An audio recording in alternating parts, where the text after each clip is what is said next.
Let us turn to the other conflict at the moment in Gaza, because that is where it is much harder to reach an agreement and a ceasefire.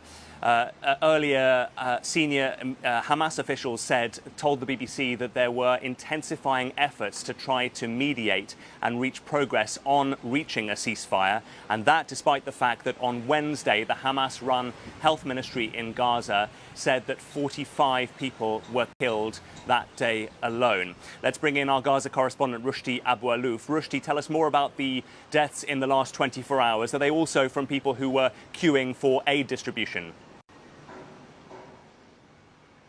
Yeah, Mark, another day of war in Gaza. Since midnight, the Hamas-run Civil Defense Agency said about 19 people were killed. 3 of them were near the Gaza Humanitarian Foundation Center in central Gaza. 3 bodies were taken to hospital and 35 people were injured.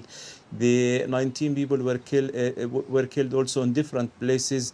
The biggest attack was in a school in Sheikh Ridwan area in Gaza City, where about 9 people were killed. Another incident in the middle in Nusayrat camp, and 1 airstrike in Khan Yunis that killed 5 people. Yesterday, there was about 70 trucks of food were allowed into southern Gaza. But overnight they were looted, all of them, about 70 trucks carrying even medical supplies and flour and aid for the people were looted by gangs and by some of the clans belong to families in the south. But in the north, about 25 trucks were allowed into Gaza and were secured for maybe the first or the second time by families, and some say that Hamas secret police was also trying to help some volunteers securing the trucks into a warehouse belonging to the UN in Gaza, using the old mechanism of sending SMS messages to people. And we have seen in the last half an hour people queuing, very long queue of people in the front of this warehouse waiting to receive aid. And it's because of that looting, Rushdie, that the Israeli government, we understand, has put out a new rule halting aid deliveries over the next 48 hours in order to find a way to stop what they accuse Hamas of looting the aid. This was a very bad news for the people of Gaza, because this will worsen the already, disaster situation in Gaza. Well, I spoke to a Hamas official today about the ceasefire, but I did ask him about the Israeli decision, and he said Hamas did not involve at all in securing or stealing the aid from Gaza. But it was a very bad, shocking news for the people of Gaza, because the very little aid is allowed is near enough, not near enough, but it is allowing. I mean, Israel every day is allowing. I mean, suspending the aid into Gaza will means more suffering and more starving, and the people are exhausted, because since the war resumed in March, very little aid was allowed into Gaza, and even with opening the distribution centers backed by the Americans in the south, that was not enough, because like 80% of the people who queue every day did not end up with getting any food. So this decision will no doubt worsen the situation. Yeah, and a reminder that before the 7th of October, some 500 or 600 trucks per day of aid were getting into Gaza. So it has been a trickle since then, and another hold-up for 2 days is, of course, disastrous for the people in Gaza. Rushdie Abu-Alouf, our correspondent for Gaza, currently based in Cairo. Thanks very much indeed. Well, let us turn to Gershon Baskin, who is a former Israeli hostage negotiator who has spent almost 2 decades negotiating with Hamas and secured the release in 2011 of the Israeli soldier Gilad Shalit, who had been held for 5 years by Hamas. Gershon Baskin, very good to talk to you. Do you see now an opportunity for momentum in wrapping up the war in Gaza after the ceasefire with Iran? It seems to me that the only way, perhaps the best way, the fastest way to end the war in Gaza is for President Trump to do what he did with regard to the war in Iran. He simply told the parties that it's over and now there's a ceasefire. This is what Trump needs to tell Netanyahu, that the war is over. Israel needs to withdraw from Gaza. He needs to tell Hamas what they already know, is that they can no longer govern Gaza.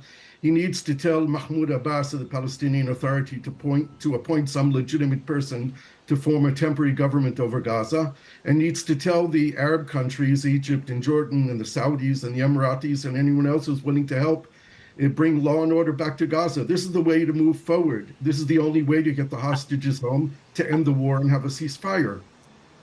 And yet he seems to have done that in January, Gershon. I mean, I was in Tel Aviv in January when the first ceasefire came in, and it was, of course, after Trump leaning on both sides. But as you well know, Benjamin Netanyahu faces so much pressure from the right wing, the far right of his cabinet, not to accept a permanent end to the conflict. So unless he sort of dismisses that pressure from the likes of the far right ministers, this war is going to keep on going, isn't it?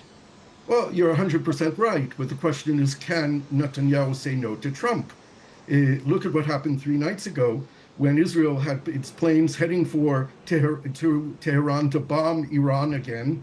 And Trump simply told Netanyahu to have them do a U-turn and that the war is over. He told Netanyahu not to retaliate for the last rocket that was fired by Iran, and the ceasefire is holding. It seems to me that Israel is so dependent on the United States today, and the relationship between Netanyahu and Trump is such that Netanyahu is incapable of saying no to President Trump. So I think that either he is going to tell this to his government that he has no choice and they will stay because they have no better option than staying in Netanyahu's government, or they'll both the government and Netanyahu will bring Israel to elections, which is something that he's thinking about anyway. Yeah, and he is climbing in popularity polls, of course, but current polls suggest that he would still fall short of an absolute majority. But Gershon, you know Hamas well. You've been negotiating with them for such a long time. I mean, they are likely to hold on to their bargaining chip. The remaining hostages, about 50 of them, about 28 of them believed to be dead, until the very last moment, aren't they? And until they can secure an assurance, some kind of written or legal assurance, that there will be a permanent end to the war. So unless they get that, then they're not going to release the last hostages, are they?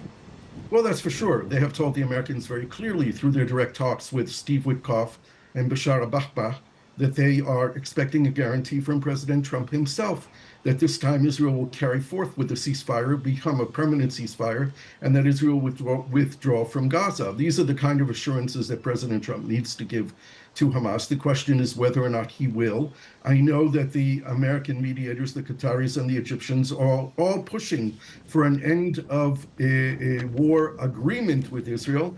Hamas is ready to release all the hostages. They're, of course, demanding the release of a significant number of Palestinian prisoners. That's all part of the package deal. And the only way that Netanyahu is going to make this deal is, again, if Trump tells him to do it. This is what we're depending on. The safety of this region, the safety of Israel and the Palestinians is dependent right now on one person who sits in the White House. Gershon Baskin, former Israeli negotiator, thank you very much indeed for your insights and for sparing the time with us here on BBC News.